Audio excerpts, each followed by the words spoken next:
Well, the Institute of International Monetary Research has as its main focus the improvement in the understanding of how a monetary economy works.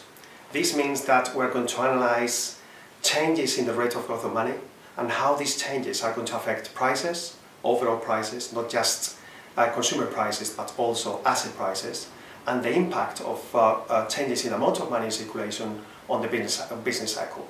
So we keep on listening that it's good for the economy to keep on injecting more money in normal times, as if jobs were related to the amount of money in circulation. Well, sometimes and very often this leads to the so-called boom and bust cycles. That's something we are going to analyze in using the UK economy as a case study, but many others. This is the main core of the mission of the Institute, to improve the understanding of the monetary economy.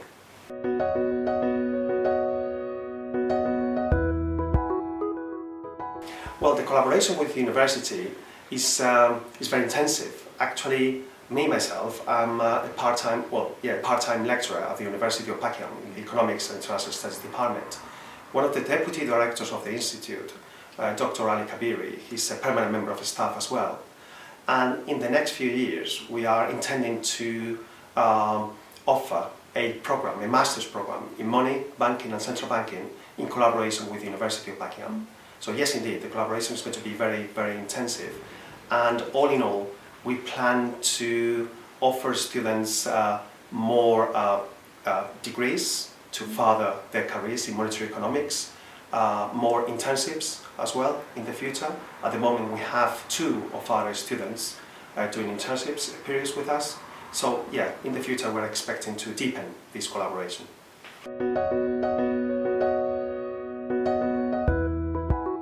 Yeah, the founder and the first director of the Institute has been Tim Condon.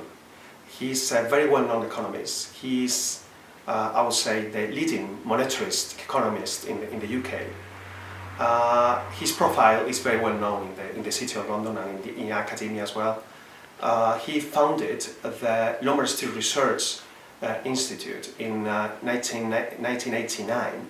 It was a very successful consultancy business, and he was able, him and the rest of the staff at the Institute, they were able to anticipate major changes in the UK economy in the last few decades. He was really successful. He was the first managing director, then the chief economist, and at the same time, in the early 90s, from 1992 to 1997, he was a member of an independent panel of experts advising the Chancellor of the Exchequer on economic policy issues. So he was indeed a very notable economist, and he's, I would say, the most relevant monetarist economist in the UK. Well, I've been the director of the Institute since January this year. But what I'm intending to do is to establish even further collaborations with the University of Buckingham, to establish new master's programs with the University of Buckingham. At the same time, we're establishing more links with other universities and research institutes, not just in the UK, but also in continental Europe, in order to, again, to have some contacts, to invite our colleagues to come by here, to give a talk to our students, and to organize seminars in Buckingham once per year on monetary economics, and a big conference as well in the autumn every year in collaboration with the Institute of Economic Affairs. So that's the bulk of the mission we are going to do for the coming year.